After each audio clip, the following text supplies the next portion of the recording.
Então, o Lipe não ficou no hospital, tá, gente? A gente fez o exame, a gente fez a coleta, né, do sangue da urina, e eu vou retornar depois do culto lá com ele para verificar o diagnóstico. Mas ele está bem, está medicado, é que ele esteve com febre desde ontem, e ontem foi uma febre bem alta, e a gente medica e a febre está voltando, tá? Então, por isso a preocupação aí, mas creio que o Senhor realmente está no controle, como Ele está no controle de todas as coisas. Amém? Glória a Deus. Amém, irmãos. Obrigado, Jean, pelo momento. E, como o Jean falou, dia 31 de outubro, nós comemoramos a Reforma Protestante, né? Reforma que começou ali por cerca de 1517, com Martinho Lutero, e que se estendeu durante aquela década, durante aquele século ali, os reformadores, inicialmente na Europa, e foi se transformando. E graças a Deus, hoje somos frutos dessa reforma. Mas quando a gente fala de reforma protestante, normalmente a gente lembra dos 5 solas, né? Sola Scriptura, sola fide, sola gratia, solo Christus e solo Deo gloria. Ou seja, somente pela Escritura que é revelada, é que somente pela fé, na graça que foi obtida somente por Jesus, através do seu sacrifício para a glória de Deus.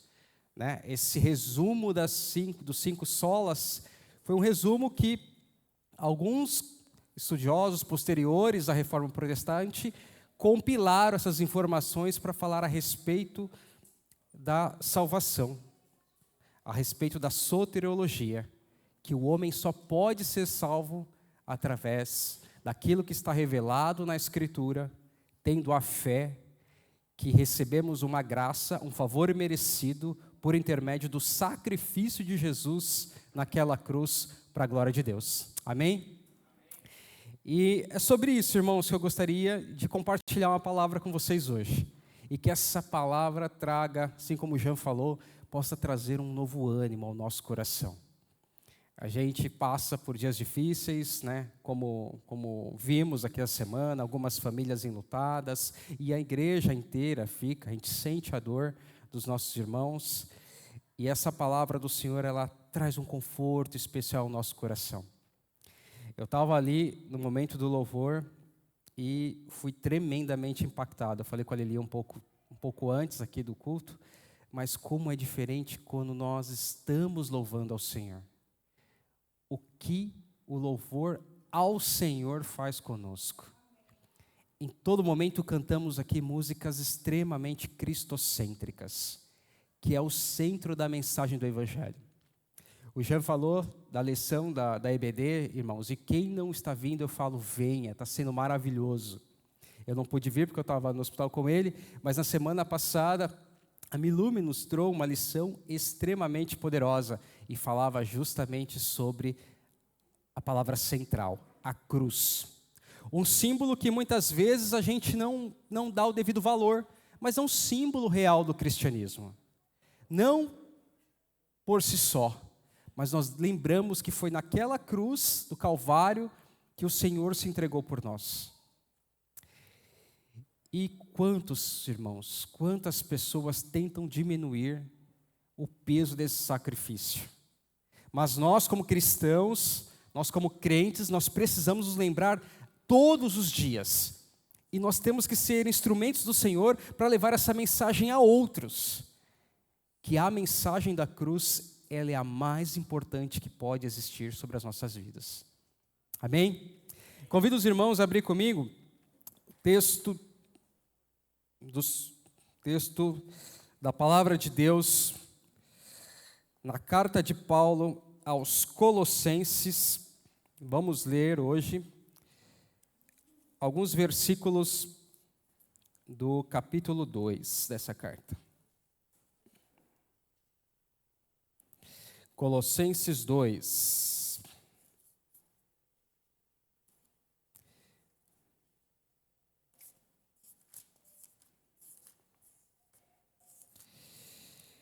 Aquele que abriu, diga amém. Aquele que não abriu, diga misericórdia. Opa! Conseguimos. Amém, irmãos. Colossenses 2. Vamos ler a partir, irmãos, do versículo 6. Eu vou ler aqui na versão NVI, mas por favor me acompanhe na versão que você tiver em mãos. Diz o seguinte, Colossenses 2, a partir do verso 6. E agora, assim como aceitaram Cristo Jesus como Senhor, continuem a segui-lo. Aprofundem-se nele, suas raízes, e sobre ele edifiquem a sua vida. Então, sua fé se fortalecerá na verdade que lhes foi ensinada, e vocês transbordarão de gratidão.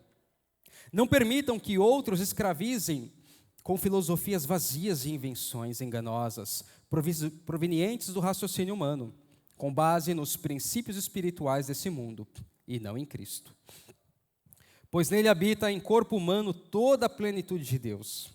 Portanto, porque estão nele, o cabeça de todo governante e autoridade, vocês também estão completos. Em Cristo vocês foram circuncidados, mas não por uma operação física, e sim espiritual, na qual foi removido o domínio de sua natureza humana. No batismo, vocês foram sepultados com Cristo e, com Ele, foram ressuscitados para a nova vida por meio da fé, no grande poder de Deus, que o ressuscitou dos mortos. Vocês estavam mortos por causa dos seus pecados e da incircuncisão da natureza humana.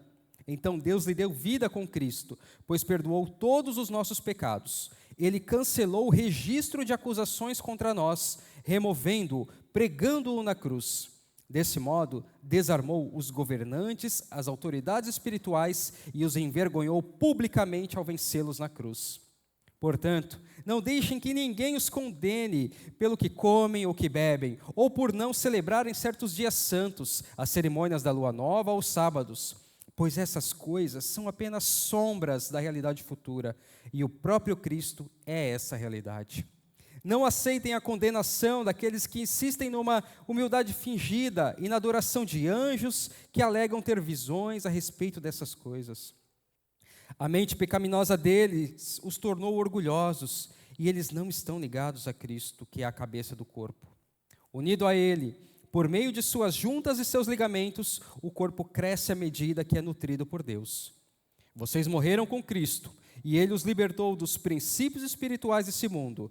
Então, por que continuar a seguir essas regras desse mundo, que dizem, não mexa, não prove, não toque? Essas regras não passam de ensinamentos humanos sobre coisas que se deterioram com o uso. Podem até parecer sábias, pois exigem devoção, abnegação e rigorosa disciplina física, mas em nada contribuem para vencer os desejos da natureza pecaminosa. Amém. Essa carta, quando Paulo escreve aos Colossenses, e ele começa o primeiro capítulo, que é um capítulo lindo, que fala a respeito da supremacia de Cristo. E depois ele começa aqui, no capítulo 2, a combater, irmãos, algumas heresias que estavam acontecendo naquela igreja. Sobretudo, o gnosticismo. E, da mesma maneira, irmãos, quando Martinho Lutero, na defesa da sua tese, pregou aquelas teses ali na faculdade, né, naquela porta, e assim como os demais reformadores, perceberam que existiam outras coisas que queriam tirar a supremacia de Cristo como único e suficiente para a salvação do homem. Aqui Paulo, em Colossenses, ele quer defender principalmente os irmãos contra o legalismo. Eles sofriam uma grande influência mística, né, feita por outros povos, por povos politeístas que acreditavam em vários deuses, mas também sofriam uma forte influência pelos judeus, que não eram messiânicos, que não acreditavam em Cristo. E esses judeus estavam influenciando ali os colossenses a dizer, olha, legal que vocês acreditaram em Cristo, que vocês entenderam quem Ele é, a sua missão, mas é necessário que... E começava a impor a eles alguns princípios da lei. Quando a gente fala de lei, a gente hoje como cristãos, como reformados, já temos uma convicção do que é a lei e o que ela significa para nós. A gente já estudou aqui também na IBD que a lei, ela serviu como um tutor até a vinda de Cristo. Alguém que direcionava o homem para mostrar o que era o pecado. E por isso que Paulo, lá em Romanos 7,7, afirma que a lei fez com que ele conhecesse o pecado, com que nós conhecêssemos o pecado. Senão, como saberíamos que estávamos pecando? Se a lei não pudesse nos informar a respeito disso. Mas a lei, ela é sombra, ela é apenas uma sombra daquele que viria, aquele que traria a plenitude, aquele que é verdadeiro, ou seja, Cristo. E uma vez que Cristo chegou e nos libertou, nós não estamos mais sobre o jugo da lei. Mas a lei é boa, porque ela mostra o pecado. Então, naturalmente, fica um certo paradoxo. Ela é boa ou não é? Ela é boa ou é má? Devo seguir ou não sigo? Guardo os 10 mandamentos ou não? Guardo dias sagrados ou não? Imagina a mente daquele povo sendo influenciado sobre isso. Principalmente de uma cultura que até então, há pouquíssimo tempo, quando Paulo escreveu a carta, ainda assim andava de acordo com as leis judaicas. Então esse é o contexto, irmãos, que eles estavam vivendo naquele momento. Então Paulo adverte ali sobre esses falsos ensinamentos que combatiam a suficiência de Cristo. Mas vamos dar uma olhada em detalhes no texto, para a gente ver como esse texto ele é tão atual e como ele se aplica a nós hoje, da mesma maneira como serviu de base para muitos reformadores, quando ele percebe que Cristo é suficiente, solo Christus, somente a fé, através da graça de Deus, pelo sacrifício perfeito de Cristo, é que nós temos salvação. O verso 8 diz o seguinte, vamos voltar aqui. Não permitam que outros os escravizem com filosofias vazias e invenções enganosas provenientes do raciocínio humano, com base nos princípios espirituais do mundo e não em Cristo. Ou seja, esses outros falsos profetas, falsos mestres, que tinham intenção de manipular o povo. E eles faziam isso de que maneira? Eles faziam isso através da filosofia, usavam palavras eloquentes, eles apelavam, usavam de forma intelectual para atrair o povo. Não era de uma maneira simples. Muitos eram eruditos, sabiam falar, e isso trazia um certo convencimento, trazendo com eles invenções enganosas. De que forma? Argumentos sutis, para persuadir esses cristãos em suas mentiras. Será que isso acontece nos dias de hoje? Será que, de certo modo, ainda existem homens que usam de maneira sutis a palavra de Deus para manipular o verdadeiro evangelho? O verso 8 ainda fala a respeito dessas tradições que os homens tinham, ou seja, argumentações humanas. A tradição oral dos judeus, a gente tem que lembrar muito bem disso. Na época de Jesus, eles já tinham sim em suas mãos o texto, eles tinham a lei, eles tinham um profeta, que foi dado através da tradição oral, e aí com a Septuaginta eles tiveram acesso a esse manuscrito. Mas era muito normal o uso pelos judeus ali, acrescentando outras regras, não com o intuito inicial de manipular, mas com o intuito de evitar que as pessoas pecassem. O problema é quando isso era tão grave a ponto de ir contra a própria palavra de Deus, como Jesus muitas vezes confrontou os fariseus. E Paulo também acrescenta aqui nesse versículo a respeito com base nos princípios espirituais desse mundo e não em Cristo. É muito importante lembrar que não era só a questão dos próprios judeus, mas existia sim uma influência mística que queria acrescentar a eles outros ensinamentos, que Cristo não era o máximo. O gnosticismo falava muito a respeito disso, de que era impossível um Deus comum criar algo nesse sentido, Então, essa gnose, que vem de conhecimento, queria manipular. E aí, eles traziam as informações de seres espirituais que dominavam o mundo, que ocupavam o espaço entre a humanidade caída e Deus. Queria acrescentar intermediários entre o homem e Deus. Então, era uma série de coisas que estava acontecendo ali naquela igreja para manipular o povo. Então, Paulo começa a trazer os seus ensinamentos a partir do verso 9, para fazer com que os colossenses fossem convencidos a respeito de quem era o Cristo e que a nossa salvação dependia exclusivamente dele. O verso 9 fala: pois nele habita em corpo humano toda a plenitude de Deus. Portanto, porque estão nele, o cabeça de todo governante e autoridade, vocês também estão completos. O verso 9, ele combate principalmente essa seita agnóstica de que o espírito era bom e a carne era má, dizendo que era impossível habitar em Jesus essa plenitude. Então Paulo vem combater, fala: não, nele, em Jesus, habita a plenitude. No corpo físico dele habitou o Deus verdadeiro. Então a primeira forma de tentar combater essa seita era isso, dizer: Jesus é 100% Deus. Nele habita corporalmente toda a plenitude de Deus. Era o primeiro ponto de Paulo de como combater essa gnose, como combater esses falsos profetas que diziam: é impossível Jesus ser Deus. A primeira parte que ele tinha que combater. Hoje, para nós, irmãos, isso é muito claro.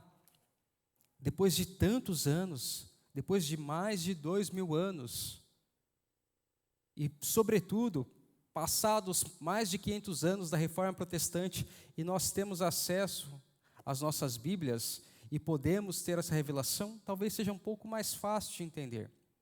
Mas vamos nos colocar no lugar daqueles irmãos. Mas ainda assim, quando eu falo nós que somos um povo salvo, que conheceu a palavra, que tem acesso, mas quantos hoje em dia ainda não conhecem e são manipulados? Quando eu não era cristão, eu até frequentava a igreja católica, participava, fiz primeira comunhão, né, essas coisas mais tradicionais, e eu tinha as minhas próprias convicções. Eu me achava muito intelectual. Eu falava: mas como? Eu estudo. Eu acho que essa questão dos crentes, aí os meus pais já eram crentes, eu acho que os meus pais estão sendo manipulados. Não é possível, não é bem assim. Então eu tinha as minhas próprias convicções. E eu tinha as minhas próprias ideias de como eu poderia me relacionar com Deus. Eu tinha as minhas próprias ideias de como seria o pós-morte. Era uma mistura, eu posso dizer, hoje já conhecendo um pouco, mas era uma mistura de cristianismo com esoterismo, com qualquer outra coisa. Então eu vivi essa realidade. E hoje eu posso falar com convicção que muitas pessoas ainda não conhecem quem é Cristo. Muitas pessoas não conhecem de fato quem é o Senhor. E que só por intermédio dele é possível sermos salvos. Muitas pessoas ainda estão presas a outras convicções. E daí a importância de se combater. Quando a gente volta aqui para a Reforma Protestante e a importância dela, quando Lutero afixou ali as suas teses, não era com o objetivo de ir contra a igreja, mas ele tinha o entendimento de que não. Houve uma má interpretação apenas. Então, aqui como teses, eu quero mostrar qual que seria a interpretação correta da palavra. Essa era uma intenção inicial de Lutero. Mas eu creio que, ao passar dos anos, e com a perseguição que ele sofreu, se tornou bem característico para ele de que não.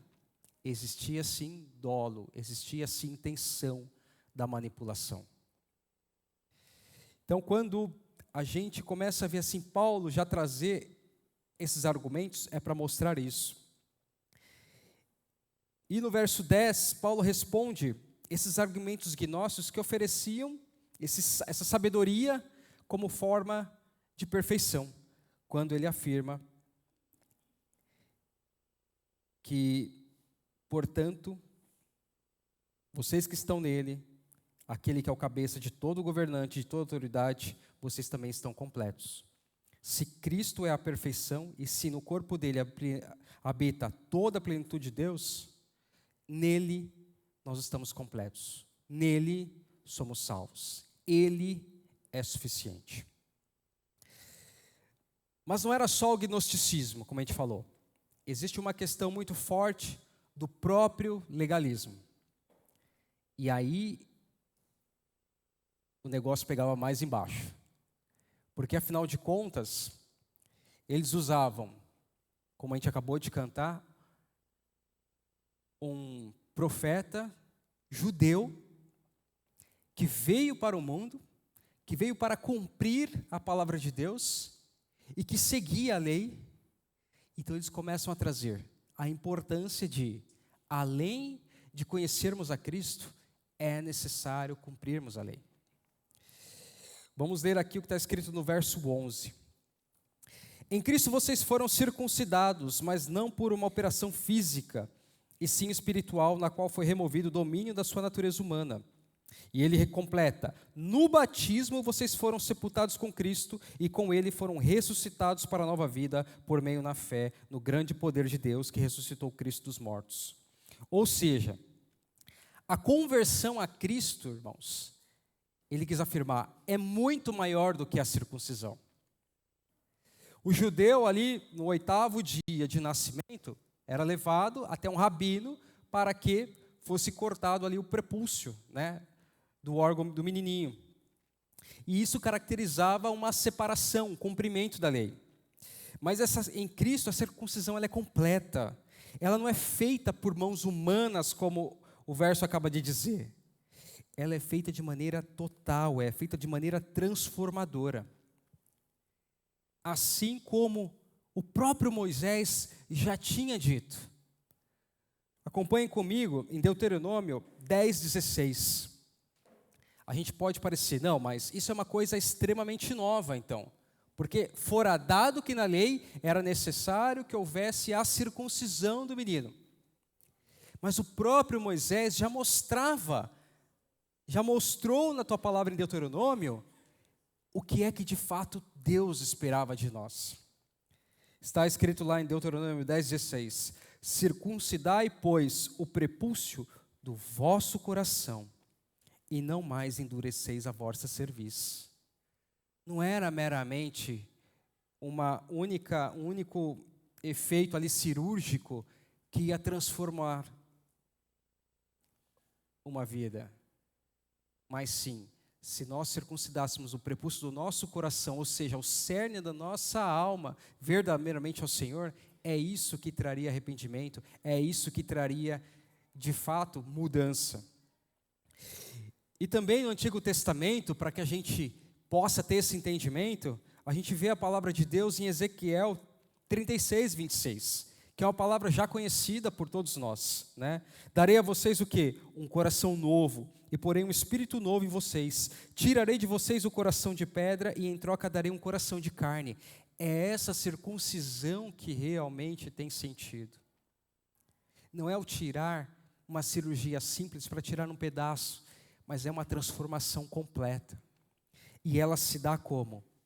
Por meio do batismo. O batismo, às vezes, em algumas denominações ou para alguns entendimentos, ele é meramente como poderia dizer, um ritual simbólico. Mas a gente sabe que nossa luta não é contra a carne, mas são contra principados e potestades nas regiões celestiais. Ele tem um poder muito significativo. Acontece algo verdadeiro quando existe o arrependimento sincero, quando existe a verdadeira conversão. E que naquele tanque de batismo há um simbolismo sim, mas ele é muito real. É a morte total. No batismo vocês foram sepultados com Cristo e com Ele foram ressuscitados para a nova vida, por meio da fé. É isso que afirma a palavra de Deus. É muito mais do que uma simples cirurgia. É uma transformação completa. Então Paulo ali começa a combater o legalismo. Não adianta cumprir um pedacinho. Em Cristo, olha, o tempo inteiro ele remete para Cristo. Cristo, Cristo. Este sim é o principal significado. Continuando aqui, irmãos, o verso 13. Vocês estavam mortos por causa dos seus pecados e da incircuncisão de sua natureza humana. Então Deus lhes deu vida com Cristo, pois perdoou todos os nossos pecados. Ele cancelou o registro de acusações que havia contra nós, removendo e pregando na cruz. Qual era esse registro de acusação contra nós? A própria palavra já nos diz, a lei. O decálogo era o registro de acusação sobre nós. Quando a gente fala em termos de um julgamento, a gente sabe lá que o judiciário ele executa, ele faz a interpretação, mas o legislativo cria, é o legislativo, é a lei que demonstra que existe erro. Então a lei era contra nós. Ela nos mostra. E de fato nós sabemos que nós não somos capazes de cumpri-la. Ou será que alguém hoje fala assim, não, eu consigo, não vou pecar hoje. Por mais que a gente já saiba o que é o pecado, nós não conseguimos nos libertar dele. A gente não consegue se livrar dele. A lei mostrava para nós. Por isso que é aquele paradoxo. Ela é boa ou ela é má? Ela aponta. Então, quando Paulo afirma nas suas cartas, né, que a lei servia para mostrar o pecado do homem, quando o corpo de Jesus foi cravado, foi moído naquela cruz, houve uma transformação total, porque somente através de um sacrifício perfeito é que essa lei poderia ser cumprida. Certa vez eu estava ouvindo uma letra de uma música, acho que do Projeto Sola. Quem conhece o Projeto Sola? Olha aí, gente, procura na internet, Projeto Sola. Pode ouvir. Músicas muito boas, cristocêntricas, baseadas na palavra. E eu ouvi o trechinho de uma música que falava que o sacrifício de Jesus tinha agradado a Deus. Aí eu ouvi a música e falei, mas como assim agradou? Como pode Deus se agradar com a morte de seu filho? E aquilo eu falei, não, mas tem sentido. E eu voltei para esse texto de Isaías 53 para examinar melhor o texto. Porque ouvindo meramente, fala, não, deve ter algum erro aqui nessa letra. E isso foi logo no começo, assim que eu comecei a ouvir Projeto Sola. Falei, não, sabe aquele negócio de você ficar procurando? Falei, não, deve ter alguma coisa errada nessa letra. Deixa eu examinar, não sei quem já fez isso. Mas eu vou aferir. E, de fato, quando você vai para o texto, há o entendimento.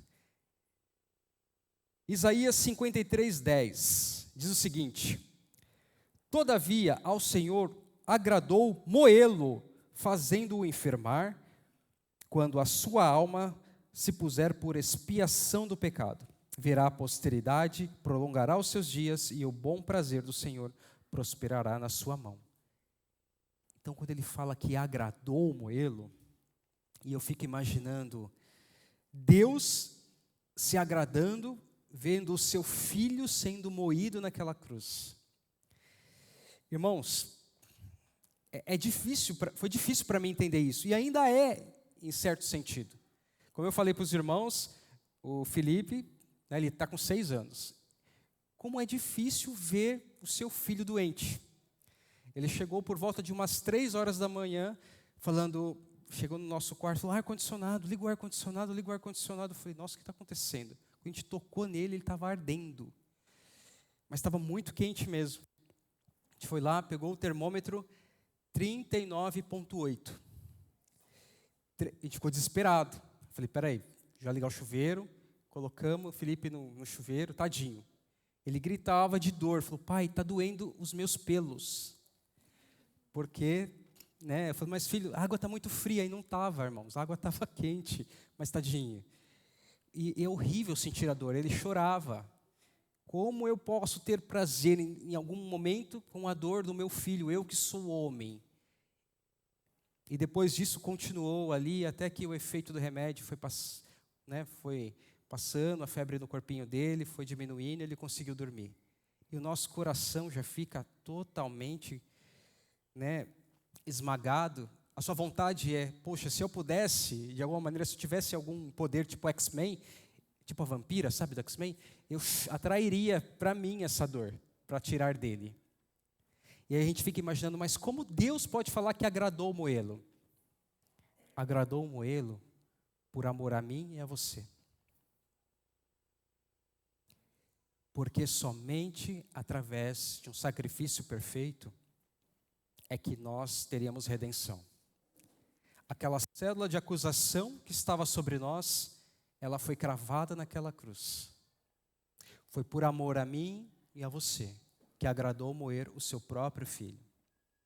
Quando a gente lê João 3,16, e Deus amou o mundo de tal maneira que entregou o seu filho para todo aquele que nele crê, não pereça, mas... é lindo esse verso, mas a gente parece que não consegue entender o primeiro momento, a primeira parte A desse versículo. O amor é tão grande que a gente de fato não consegue compreender. E desse modo, verso 15 diz: desarmou os governantes e autoridades espirituais e os envergonhou publicamente ao vencê-los na cruz. Aqui Paulo faz uma alusão a um destacamento do exército romano. O exército romano, ou qualquer outro exército naquela época, quando entrava em combate com algum rei ou reino e tinha vitória, eles levavam consigo todos os despojos, mas levavam também quem? Os escravos. Eles tornavam escravos aquelas pessoas que sobreviviam e eram levadas como escravos. Tanto que a escravidão naquela época, diferente da escravidão que a gente vê no Brasil, não era uma escravidão com pessoas negras, pretas exclusivamente, não. Eram pessoas brancas, não eram judios. Os próprios romanos iam conquistando terras e se tornava escravo aquele que perdia, assim como todos os despojos que vinham. E quando esse destacamento, né, chegava na cidade, eles eram muito bem recebidos. Eles eram recebidos de forma triunfal.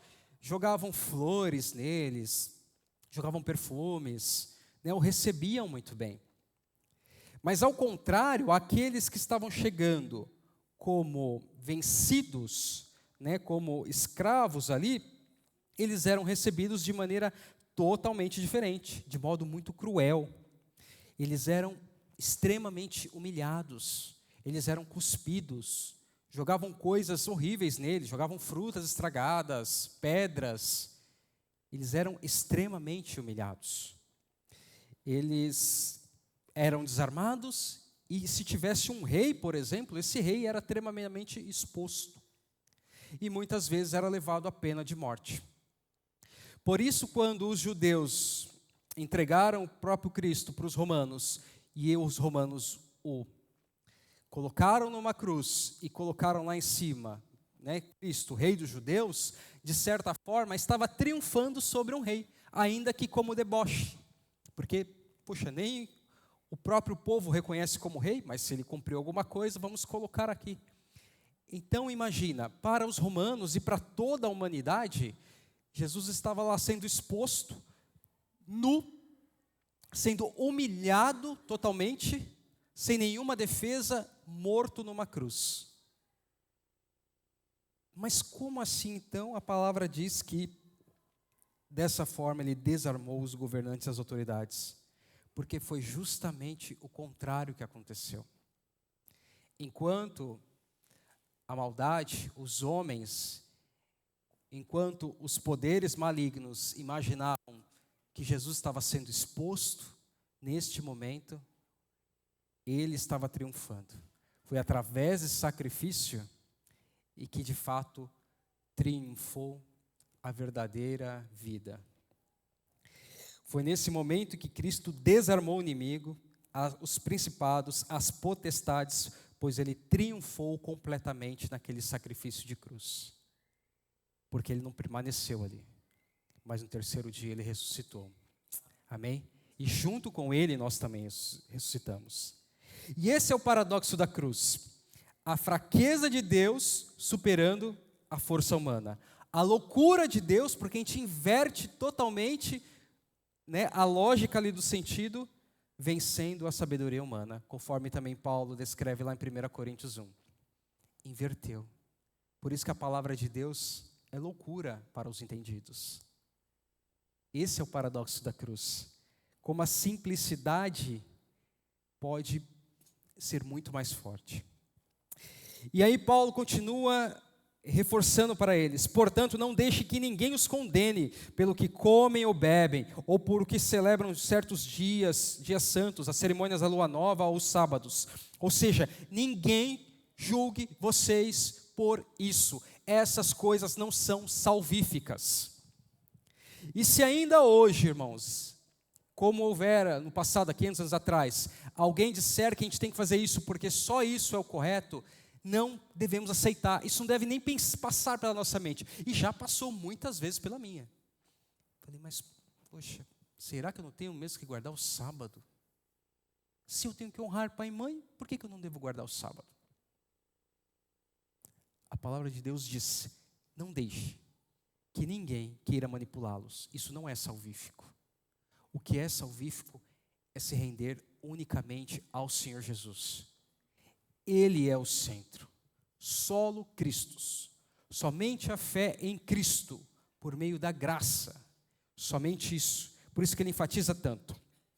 O verso 17 diz o seguinte: pois essas coisas são apenas sombras da realidade futura, e o próprio Cristo é essa realidade. Se a gente apagar as luzes aqui, irmãos, talvez a gente não vai conseguir ver claramente uns aos outros, vamos ver apenas vultos.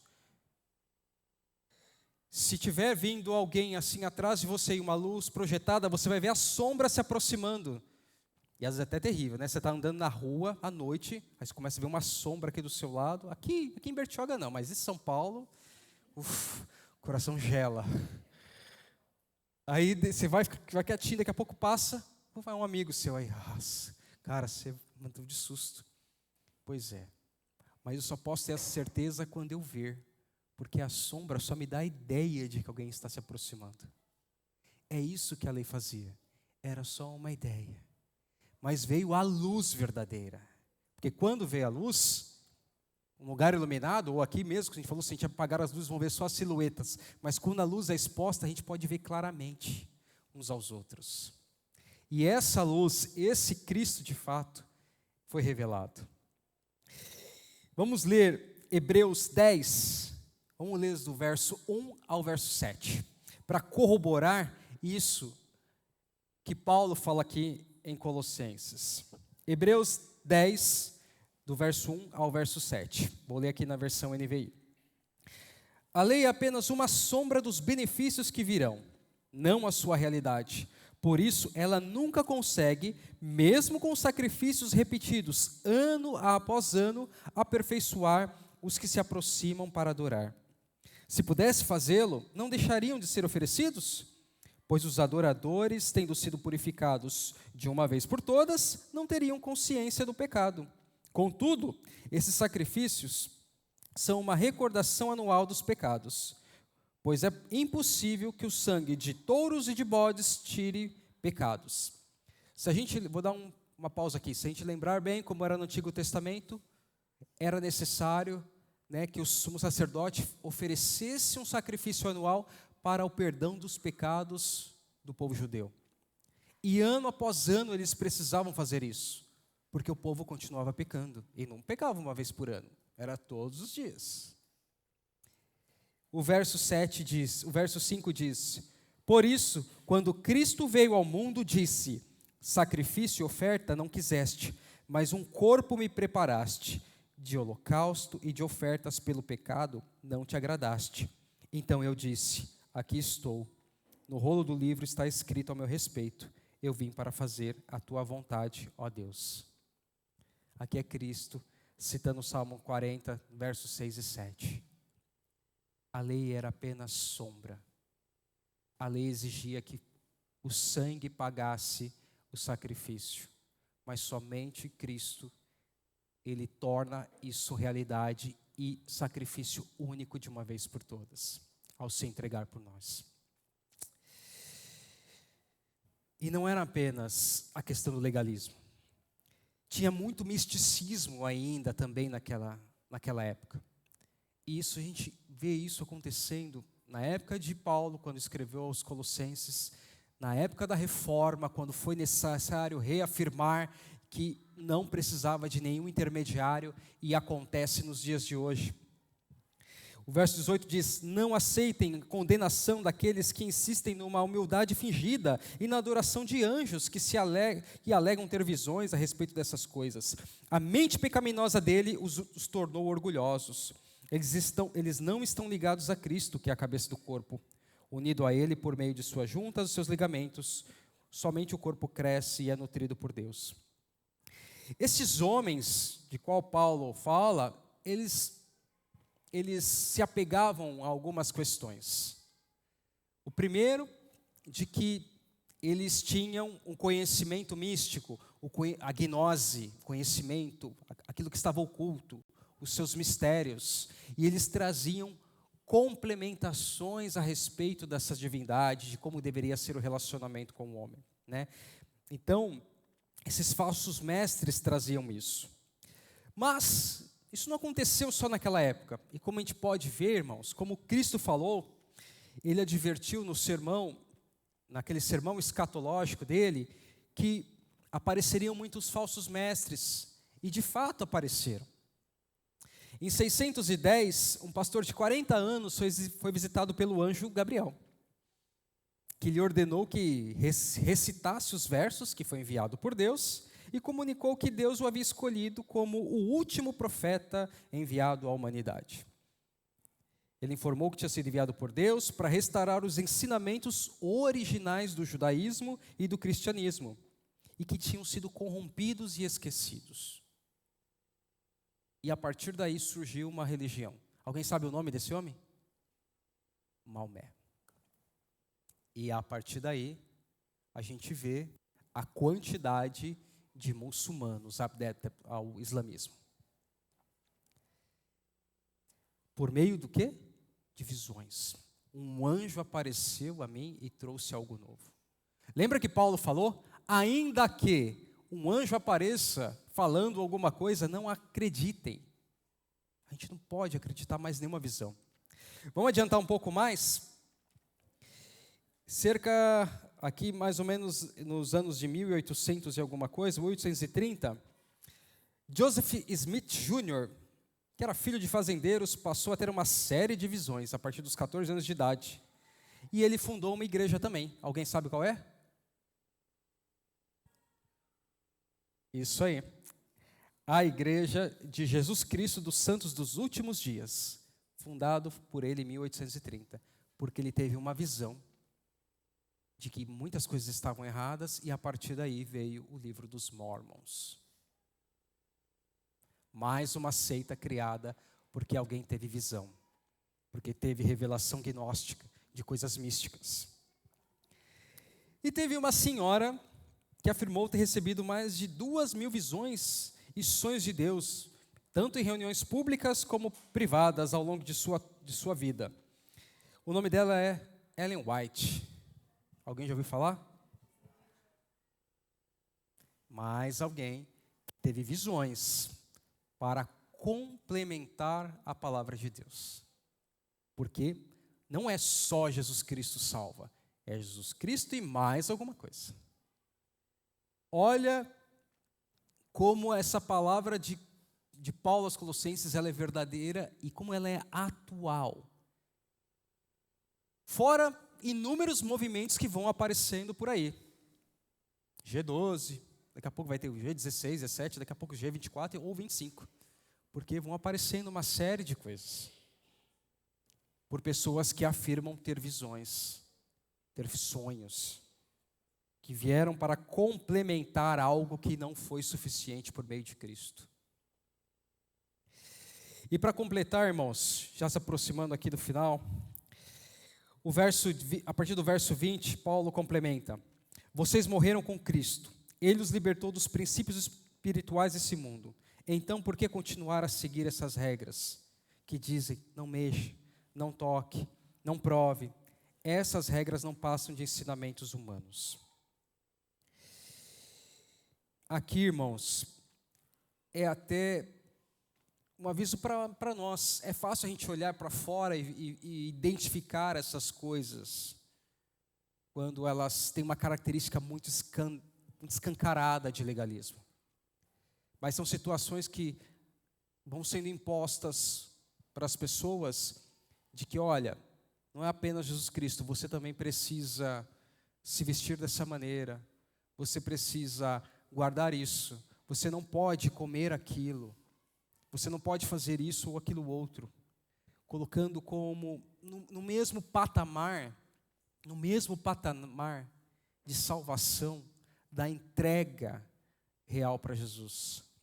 A gente pode ter sim costumes, usos, você pode se abster de uma alimentação, fazer um jejum para fazer um propósito.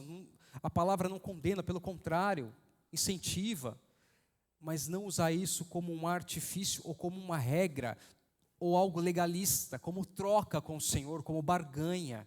Então Paulo começa a advertir o povo ali de Colossos a respeito disso. É somente através de Jesus que somos salvos.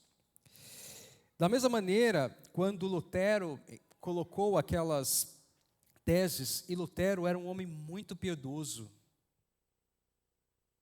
tanto que ele de fato estava estudando, ele estava meditando quando a palavra do Senhor falou ao coração dele, quando ele viu a palavra que realmente o tocou. Mas sendo piedoso, era um homem que estava estritamente ligado às normas da Igreja Católica. Ele não ia contra.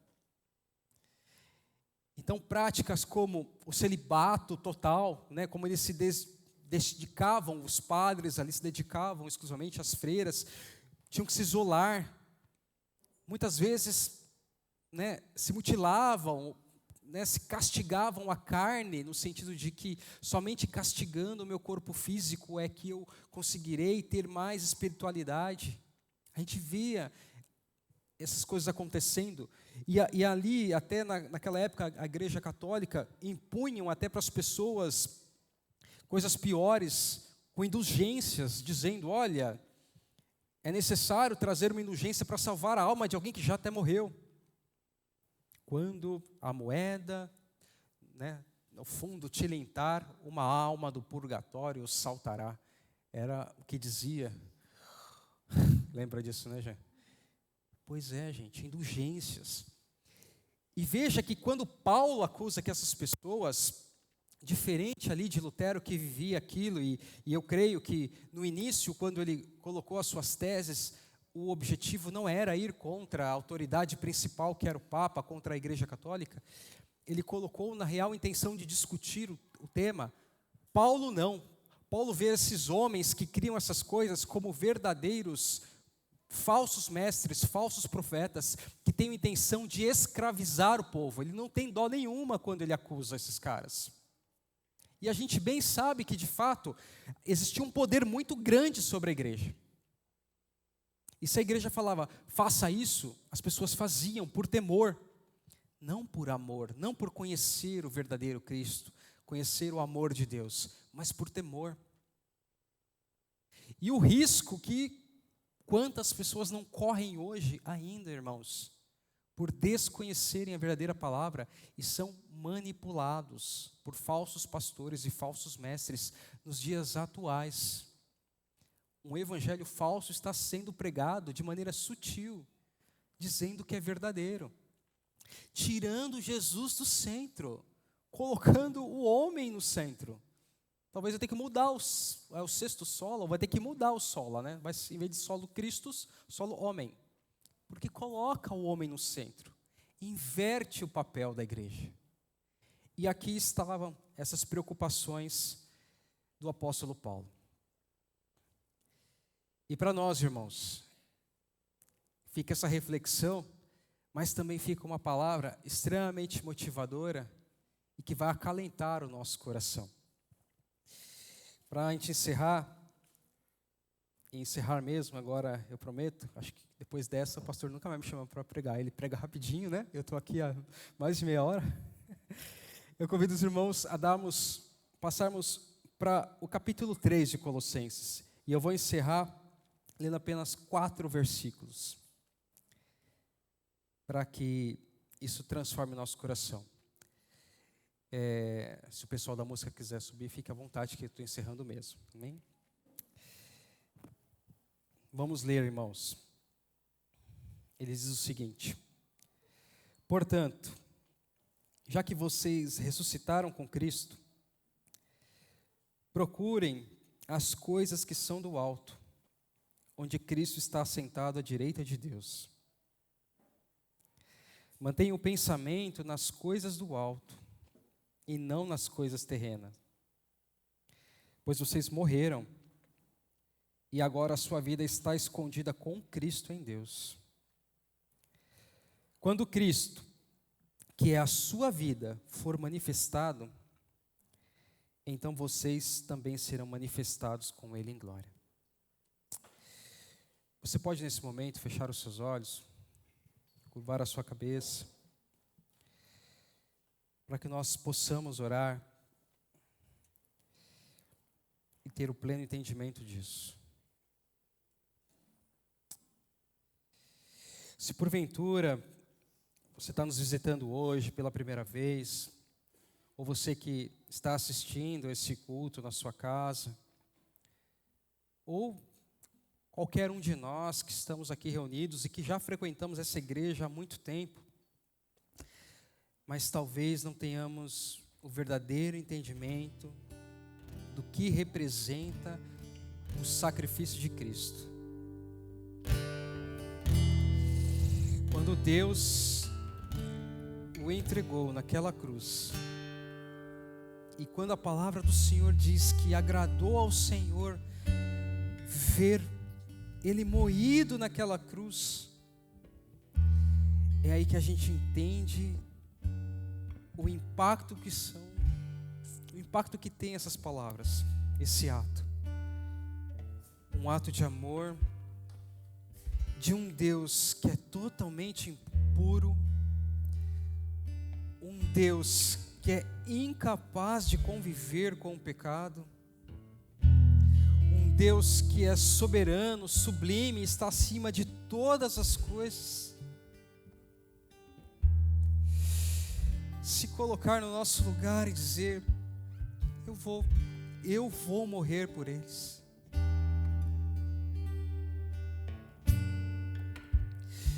Um Deus que é 100% humano e que nele corporalmente habitou a plenitude de Deus.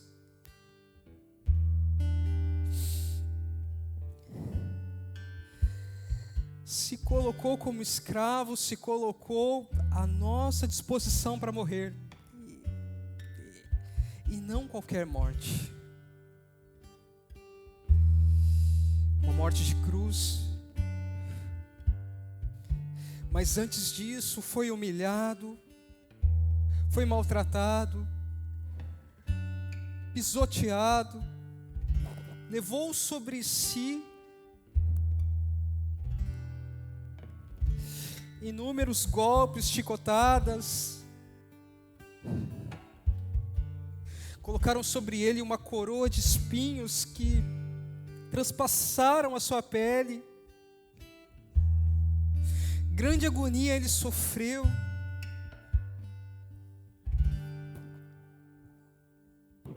Teve que carregar uma cruz enorme, suficientemente pesada para que ninguém pudesse carregar.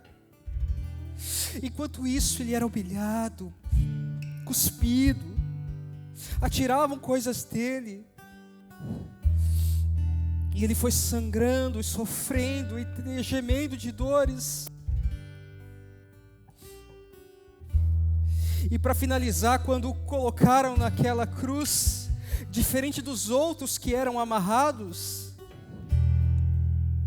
cravaram pregos das suas mãos que traspassaram.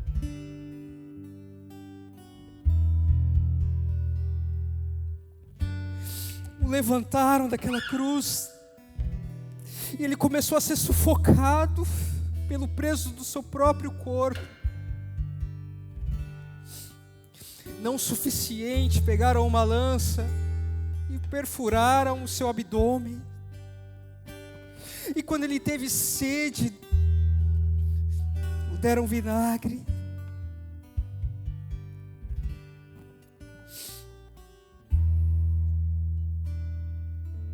E ainda assim, antes de morrer, ele se dirige ao Pai mais uma vez, dizendo: ó Deus, por que me desamparaste?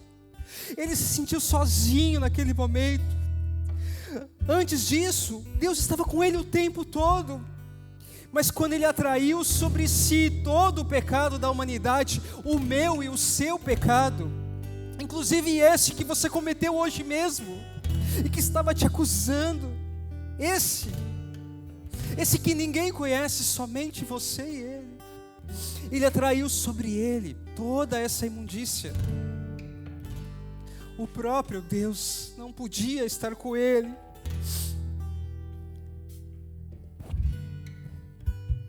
E ainda assim, ele olha para a humanidade e diz: Pai, os perdoe porque eles não sabem o que fazem.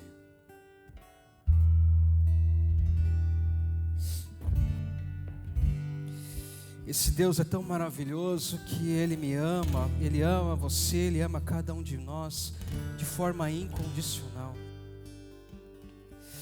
Então, por um momento, converse com Ele, peça perdão a Ele, reconheça o sacrifício que Ele fez na sua vida, fale com Ele. E se você ainda não conhece esse Deus, e se você gostaria de conhecê-lo, se você gostaria de dizer: Senhor, eu quero te receber, me perdoe. Se você quiser, nós podemos orar por você também. Levanta a sua mão, onde você estiver, e nós vamos orar, porque esse Deus, Ele é maravilhoso, Ele é compassivo, Ele é um Deus de amor. E Ele está o tempo inteiro à nossa disposição. Oh Deus, perdoe, Senhor, os nossos pecados, perdoe o meu pecado, Pai. E eu te agradeço, Pai. Eu te agradeço por sua entrega naquela cruz, para que hoje, ainda na minha limitação, e consciente de que eu errarei outras vezes, e ainda assim o Senhor me ama, e ainda assim o Senhor me recebe nos teus braços. Obrigado, Pai.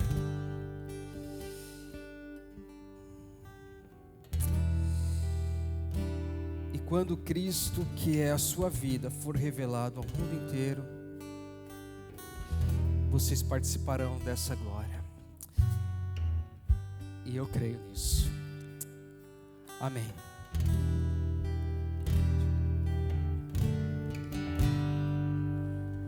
Pela cruz dou graça,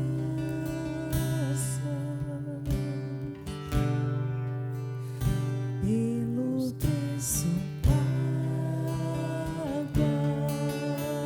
ali, meu pecado suportou.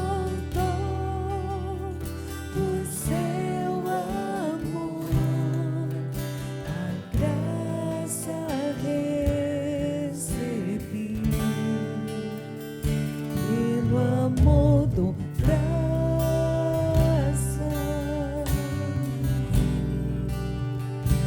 pelos pregos em suas mãos, com seu sangue me lavou e me mostrou seu amor e seu perdão.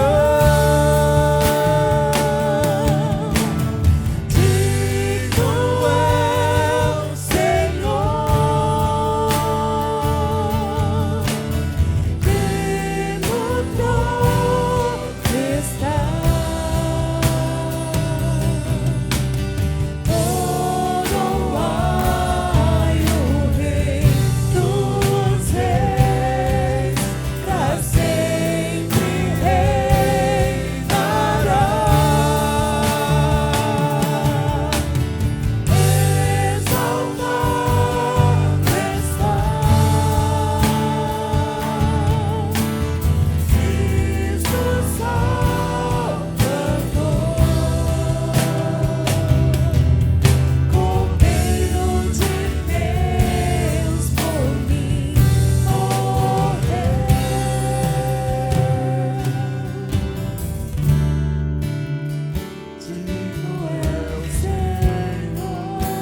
pode se colocar de pé, vamos cantar mais uma vez louvor.